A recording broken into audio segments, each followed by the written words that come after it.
بسم اللہ الرحمن الرحیم نحمد و نصلی علی رسولہ الکریم۔ حضرت شیخ سعدی رحمۃ اللہ علیہ کی حکایتوں کا سلسلہ جاری ہے۔ جیسا کہ آپ لوگوں کو پہلے بھی بتایا جا چکا کہ شیخ سعدی رحمۃ اللہ علیہ کی حکایتوں کا کمال یہ ہے کہ یہ اخلاقی رویوں اور اخلاق سے مزین حکایتوں پر مشتمل ہے، اور عجیب بات ہے کہ خشک مضمون ہے۔ اس کے باوجود بھی فارسی ادب میں حضرت شیخ سعدی رحمۃ اللہ علیہ کا مقابلہ شاید مولانا رومی کو چھوڑ کے شاید ہی کوئی کر سکے۔ یہ ادب میں بھی ان کا بہت اونچا مقام ہے، اور اسلامیات اور اخلاقیات میں تو یہ اپنا کوئی ثانی نہیں رکھتے حضرت شیخ سعدی رحمۃ اللہ۔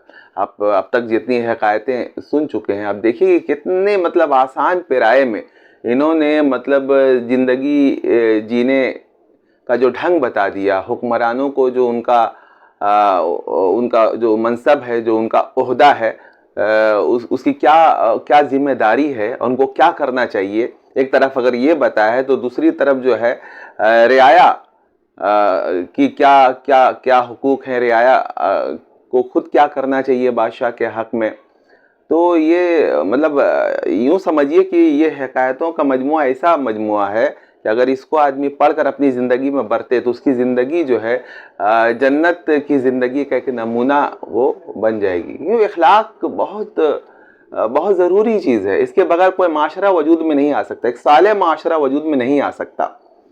اور اس زمانے میں تو اس کی اور زیادہ ضرورت بڑھ گئی ہے کہ لوگ اس طرح کی حکمراں تو بالکل حکمراں جو طبقہ ہے وہ جمہوریت کا جو ایک فریب دے کر جو جمہوریت کے نام پر جو حکمراں بنے ہیں، ان کو تو بہت زیادہ ضروری ہے کہ ان حکایتوں کو پڑھیں اور سمجھیں کہ ان کو حکمراں جو بنایا گیا ہے، جو لوگوں پر وہ حکومت کر رہے ہیں، تو وہ ایک ذمہ داری ہے، وہ لوٹ کھسوٹ کے لیے نہیں بنے ہیں اور ظلم کرنے کے لیے جو ہے ان کو نہیں بنایا گیا، پھر ان کو خمیازہ بھگتنا پڑے گا۔ تو اس طرح کی چیزیں وہ ہر ایک کے لیے، ہر دور کے لیے ہیں۔ ایسا نہیں کہ حضرت شیخ سعدی رحمۃ اللہ علیہ چونکہ وہ اس وقت کے وہ صوفی بزرگ ہیں جب مسلمانوں کا دنیا میں جو ہے غلبہ تھا، نہیں، ایسا نہیں ہے۔ ان کی حکایتیں، مولانا رومی کی حکایتیں ایسی حکایتیں ہیں جو ہر دور کے لیے جو ہے وہ بالکل وہ فٹ بیٹھتی ہیں اور اس کو آپ اپلائی کر سکتے ہیں، چونکہ ان کی حکایتیں قرآن سے مستعار لی گئی ہیں۔ قرآن کریم سے جو مضامین مستعار لیا جائے اور خود وہ شخصیت بھی جو ہے وہ قرآن کی شخصیتوں کا آئینہ ہو، وہ آئینہ دار ہو، اور بالکل اس طریقے چلتا پھرتا جو ہے وہ قرآن کا نمونہ ہو، تو ایسی شخصیتوں کی جو باتیں ہوتی ہیں وہ ہر دور کے لیے ہوتی ہیں، اس پر عمل کرنے کی ضرورت ہے۔ تو آج حضرت شیخ سعدی رحمۃ اللہ علیہ کی ایک حکایت جو ہے وہ ہم لوگ پڑھیں۔ اس حکایت کا عنوان ہے عادل بادشاہ۔ حضرت شیخ سعدی رحمۃ اللہ علیہ یہ اپنی نظمی انداز میں ہے، لیکن اس کو نثری انداز میں جو ہے لوگ زیادہ بہتر طریقے سمجھ سکتے ہیں، اور اس کو اردو، یہ ہے فارسی میں لیکن اس کو اردو میں کیا گیا ہے۔ حضرت شیخ سعدی رحمۃ اللہ بیان کرتے ہیں کہ ایک بادشاہ معمولی کپڑے کی قبا زیب تن کرتا تھا۔ ایک دن اس کے ایک درباری نے کہا کہ حضور والا، خزانوں کے مالک ہو کر ایسے معمولی کپڑے پہنتے ہیں، مناسب تو یہ ہے کہ اپنے لیے بہترین چینی ریشم کی قبائیں تیار کرائیں۔ اب دیکھیے اس میں ایک پوائنٹ یہ بھی ہے کہ اس دور میں بھی چین کا ایک نام تھا، کہ چین جو ہے یہ شروع سے جو ہے وہ دستکاری اور ٹیکنالوجی اور اپنے ہاتھ کا صحیح استعمال کرنا، یہ چین لوگ بہت بہترین ڈھنگ سے جانتے ہیں۔ اس کی بنیاد پر آج ان کی معاشی اعتبار سے یہ چینی بڑے خوشحال ہو گئے ہیں۔ یہ بڑے محنتی قوم ہے، اور جو قوم محنتی ہوتی ہے وہ آخر ترقی کر جاتی ہے۔ تو دیکھیے یہاں پہ چینی ریشم کو جو ہے ایک نمونے کے طور پر یہاں پیش کیا گیا ہے کہ بادشاہ جو ہیں وہ چینی ریشم کی قبائیں کیوں نہیں تیار کراتے، یہ معمولی کپڑا کیوں زیب تن کرتے، آپ کے پاس تو پیسے بہت ہیں۔ یہ بات سن کر عادل اور عاقل بادشاہ نے کہا۔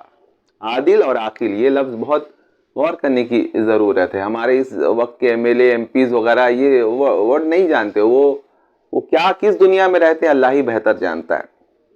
نے کہا یقیناً میرا دل اس خواہش سے خالی نہیں کہ اپنے لیے اعلیٰ درجے کے لباس تیار کراؤں۔ نفس تو چاہتا ہے کہ اعلیٰ اور قیمتی لباس پہنوں، لیکن کیا کروں؟ یہ خزانہ صرف میرا نہیں، یہ تو رعایا کا مال ہے، اور اس کا سب سے بہتر مصرف یہ ہے کہ اسے مضبوط فوج تیار کرنے کے لیے خرچ کیا جائے۔ یہ احساس ذمہ داری ہے۔ جب آپ کو حکومت دے دی جائے اور آپ حکمراں بن جائیں تو آپ کے اندر یہ احساس ذمہ داری ہے، یہ رسپانسبلٹی آپ محسوس کرتے ہیں کہ ہم کو تو قوم نے جو ہے وہ کسی اور مقصد کے لیے اپنا لیڈر منتخب کیا ہے، لیکن جو ہی آپ لیڈر منتخب ہو جاتے ہیں تو اپنی دنیا بنانے کی فکر میں مبتلا ہو جاتے ہیں۔ تو پھر آپ کیسے اچھے حکمراں ہیں، اور تاریخ کیا آپ کا نام جو ہے وہ لکھے گی سنہرے الفاظ سے؟ نہیں۔ ایک بادشاہ وہی بادشاہ ہے جو اپنی رعایا کے مطلب دکھ درد کو محسوس کرتا ہے۔ اب دیکھیے، یہ چونکہ فوج جو کسی بھی سلطنت کی بقا کے لیے ضروری ہے، تو بادشاہ کہہ رہے ہیں کہ بھائی میں تو یہ چاہتا ہوں کہ یہ رعایا کا مال ہے، یہ بیت المال میں جو پیسے ہیں تو اس کا خرچ بھی وہیں کیا جائے، مطلب فوج پہ خرچ کیا جائے، تاکہ جو ہے ہماری سلطنت، ہماری حکومت زیادہ مضبوط ہو سکے، لوگ آرام اور سکون سے زندگی گزار سکیں، ملک کی سرحدوں کی حفاظت کیا جا سکے۔ بادشاہ دہقان سے اس لیے مالیہ وصول کرتا ہے کہ اسے ظالموں کے شر سے بچائے۔ اگر کوئی ظالم اس کا گدھا چھین کر لے جائے تو مالیہ وصول کرنا انصاف کے مطابق نہ ہوگا۔ آج دیکھیے کیا ہے رعایا کا حال، آج عوام کا کیا حال ہے، اس کے ساتھ کچھ بھی ہو رہا ہے، کوئی گھر ہڑپ لیتا ہے، کوئی زمین جو ہے وہ داب لیا تو کسی نے کچھ کر لیا، لیکن کوئی اس کا پرسان حال نہیں ہے۔ تھانہ جاتا ہے تو وہاں رشوت چاہیے، کسی لیڈر کے پاس جاتا ہے تو میں نے آپ کا ٹھیکہ لیا ہے، تو ارے بھائی تو آپ لیڈر کی ٹھیکہ ہی تو آپ نے لیا ہے۔ لیڈر اور حکمراں کیا ہوتا ہے، وہ آپ کو کیوں ہم نے ایم ایل اے اور ایم پیز اور وزیر اعلیٰ اور وزیر اعظم بنایا ہے؟ تو ہماری ٹھیکیداری ہے، ہماری حفاظت کی ذمہ داری آپ پر عائد ہوتی ہے، لیکن یہ ان میں کوئی ذمہ داری نہیں ہے ان پر۔ جمہوریت تو بس ایک نام ہے، جمہوریت مطلب وہ کہتے ہیں کہ عوام کی حکومت عوام کے ذریعہ، لیکن خود عوام ہی کو سب سے زیادہ اس جمہوریت میں جو ہے پیسا جاتا ہے۔ یہ کیا ہے؟ تو اس سے اچھا تو وہ بھائی وہی وہ تھا، اس طرح کی حکمرانی، وہ بادشاہ والی حکمرانی جو انفرادی مطلب معاملہ ہوتا تھا۔ یہ لوگوں کو منتخب کیا، وہ 5 سال کے لیے چونکہ ان کو منتخب کیا جاتا، وہ سوچتے ہیں کہ یہ 5 سال جتنا لوٹ سکو لوٹ لو، یہ نیت ہے ہمارے حکمرانوں کی۔ تو کیسے جو ہے ایک معاشرہ جو ایک اچھا وجود میں آئے گا؟ چوری بڑھ رہی ہے نا، دیکھیے گندگی زیادہ پھیلتی جا رہی ہے، ایک دوسرے کا قتل کر دیا جا رہا ہے، تو جہاں انصاف نہیں ہوگا، عدل نہیں ہوگا، اور حکمراں کے اندر یہ ذمہ داری نہیں ہوگی تو پھر یہی سب ہوگا۔ اس کے علاوہ یہ بھی ایک حقیقت ہے کہ جو بادشاہ دیبا و حریر کی قبائیں پہنتا اور عورتوں کی طرح اپنے جسم کو سجاتا ہے، وہ میدان جنگ میں دشمن کا مقابلہ نہیں کر سکتا۔ جو لوگ اپنے آپ کو جو ہے جم اس لیے جوائن کیا ہے انہوں نے کہ وہ خوبصورت لگیں، اور عجیب مطلب وہ چلا آئینہ میں آج مرد جتنا اپنے آپ کو دیکھ کر وہ سنوار رہے ہیں، عورتیں نہیں سنوار رہی ہیں۔ عورتیں تو مطلب عورتوں سے زیادہ جو ہے سجیلا اور سجدے سنورنے کا جو ہے یہ خو جو ہے وہ مردوں میں سما گیا ہے۔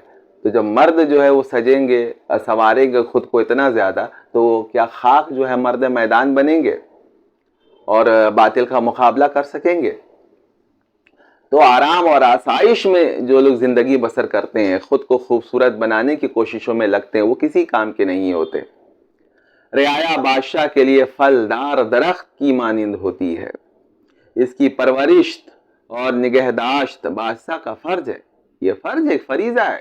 کتنا اچھا درس شیخ سعدی رحمۃ اللہ علیہ دے رہے حکمرانوں کو، لیکن حکمرانوں کو کوئی جو بھی نہیں رینگتی ہے ان کے اس میں، ان کو وہ بالکل شیطان کے اعلی کار بنے ہوئے، اپنی ذاتی عاد تک وہ محدود ہیں۔ یہ نہیں سوچتے کہ مرنے کے بعد تمہاری خبروں پر، تمہاری چیتاؤں پر کون وہ لوگ جوتے ماریں گے، کوئی یاد کرے گا تم کو؟ تاریخ اسی کو یاد کرتی ہے جو لوگ بے لوث ہوتے ہیں، جو قوم کی خدمت کے لیے خود کو وقف کر دیتے ہیں۔ آج بھی دیکھیے کہ ایسے لیڈروں کا نام زندہ ہے کہ نہیں ہے، چاہے وہ مسلمانوں میں ہو یا غیر مسلموں میں ہو، جنہوں نے بھی مطلب بے لوث اپنی قوم کی خدمت کی ہے، تاریخ نے ان کو بہت اچھے انداز سے جو ہے یاد رکھا ہے۔ اگر وہ اس درخت کی جڑ پر کلہاڑا چلائے گا تو سائے اور پھلوں سے محروم ہو جائے گا۔ اس سے زیادہ بزدل اور کمینہ کوئی نہیں جو چونٹی کے سامنے سے دانہ اٹھا لے۔ شجاعت کی قسم، پوری دنیا کی حکومت بھی اس قابل نہیں ہے کہ اس کے لیے ناحق خون کا ایک قطرہ بہایا جائے۔ مطلب ایک آدمی کی اہمیت اتنی زیادہ ہے، ایک انسان کی اہمیت زیادہ ہے، ایک فرد کی اہمیت اتنی زیادہ ہے کہ پوری حکومت بھی جو ہے اگر ختم ہو جائے تو نہیں، اگر اس کے حق پہ ڈاکہ ڈالا گیا ہے تو اس کے ساتھ انصاف ہونا چاہیے۔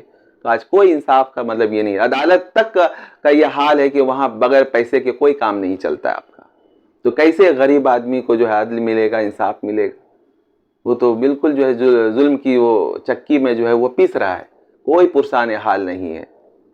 اگر شاہ پہنے قبائے حریر، سونے چاندی کا وہ بنا ہوا جو ہے، آج دیکھیے وہ مکیش امبانی کی جو شادی ہوئی، اپنے بیٹے کی جو شادی کی ہے آنند امبانی کی، وہ کیا ہے؟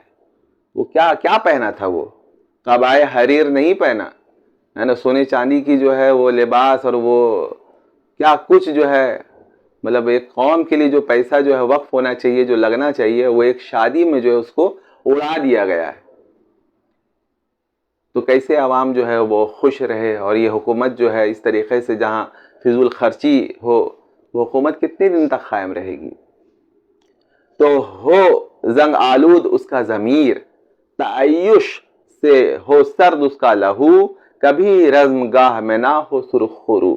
جو لوگ جو ہے آرام و آسائش کی زندگی اختیار کر لیتے ہیں وہ مرد میدان نہیں ہوتے ہیں، ان کو بس وہ چند دن کی زندگی ہے، اس کے بعد کھینچ لیا جائے گا۔ یہ مکیش امبانی کو پتہ ہی نہیں کہ کتنے امیر کبیر لوگ دنیا میں پیدا ہوئے اور اس طرح کی جو ہے رنگ لیلیاں کھیلی اور اڑ گئے، تاریخ بھی ان کو یاد نہیں رکھتی ہے۔ یہ تعیش، یہ آسائش و آرام کی زندگی، یہ کوئی معنی نہیں ہے، دنیا ہی بالکل جو ہے مکھی کے پر کے برابر بھی نہیں ہے، تو آپ کی کیا اہمیت ہوگی؟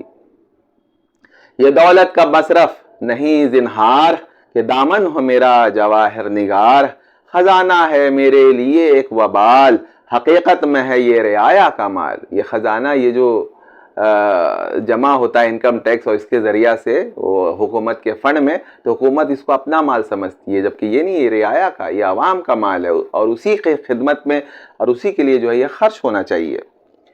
کروں گا خیانت کا گر ارتکاب، تو گھیرے گا مجھ کو خدا کا عذاب۔ حضرت سعدی نے اس حکایت میں صاحب اختیار لوگوں کو ان کے ایک ایسے گناہ اور عیب سے آگاہ کیا ہے جس نے زمین کو فساد کا گھر بنا رکھا ہے۔ وہ گناہ ہے اپنی وجاہت اور آسائش کو عوام کے آرام و آسائش پر ترجیح دینا۔ اس کی سب سے بڑی مثال اس وقت جو ہے مکیش امبانی کے گھر کی ایک تقریب، ایک شادی ہے، جس میں بڑے بڑے لیڈر جو ہیں وہ حاضر ہوئے ہیں، وہ حاضری لگائی ہے، اور کروڑوں کروڑوں روپے ایک ناچنے والی پر جو ہے خرچ کر دیا گیا۔ اللہ حمان اللہ۔ صورتحال یہ ہے کہ جن لوگوں کو معمولی سے اختیار بھی حاصل ہو جاتا ہے، وہ اپنے آپ کو ان لوگوں کا آقا خیال کرنے لگتے ہیں جن کی حفاظت اور خدمت کا حلف اٹھا کر وہ اقتدار حاصل کرتے ہیں۔ بادشاہت کا سب سے بڑا عیب یہی ہے کہ بادشاہ خزانے کو اپنی ملک اور عوام کو اپنا غلام خیال کرتے رہتے ہیں۔ مطلب اقتدار اور دولت جب کسی شخص کو مل جاتی ہے تو وہ سمجھتا ہے کہ بس عوام کا میرا غلام ہے، ہم جس طرف چلے، اور اس کا بہت معاشرے پہ غلط اثر پڑتا ہے۔ اس طرح جو فضول خرچی کی تقریب جو ہے، کروڑوں خربوں روپے کا جو خرچ ہوتا ہے، تو عوام تو سب اتنے مطلب جو ہے وہ عارف ہوتے نہیں ہیں، تو ان پہ ایک غلط اثر پڑتا ہے، وہ لالچ میں آ جاتے ہیں، وہ سوچنے لگتے ہیں کہ کاش ہم بھی اپنی یہاں شادی کریں تو اس طرح کی جو ہے وہ خرچیاں کریں، تو کس طرف جو ہے یہ معاشرہ چلا جائے گا؟ جبکہ کسی بھی حکمراں کی حقیقی حیثیت رعایا کے خادم کی ہوتی ہے۔ آپ خادم ہو، اگر اللہ نے آپ کو مال دیا ہے، آپ کو اقتدار دیا ہے، تب بھی آپ کی حیثیت جو ہے وہ ایک خادم کی سی ہے، عوام کی جو ہے آپ کو خدمت کرنی ہے۔ خلافت راشدہ میں، واقعی خلافت راشدہ کا آپ اٹھا کے دیکھیے، آپ کو جو ہے سچ مچ کا جو ہے ایک نمونہ جو ہے آپ کو وہاں پہ وہ ملے گا کہ ایک بادشاہ کو، ایک خلیفہ کو کیسا ہونا چاہیے۔ عوام کا دکھ درد میں نہ کوئی محل ہے نہ کچھ ہے، اور ایسا بھی نہیں ہے کہ بے اصولی چل رہی ہے، نہیں، حضرت عمر کا خوف جو ہے وہ بالکل جو ہے روما اور ایران، قیصر و کسریٰ سب پر جو ہے وہ طاری ہے، اور حضرت عمر فاروق جو ہے 72 شہد والی ٹیبل لگی ہوئی چادر اور اس کو لپیٹ کر جو کسی باغ میں جو ہے لیٹے ہوئے ہیں، کوئی محل نہیں ہے۔ تو اس طرح کی بھی مثالیں ہیں۔ اللہ تعالیٰ جو ہے ہمارے حکمرانوں کو اور ہم سب کو جو ہے صحیح راہ اختیار کرنے کی توفیق عطا فرمائیں، آمین یا رب العالمین۔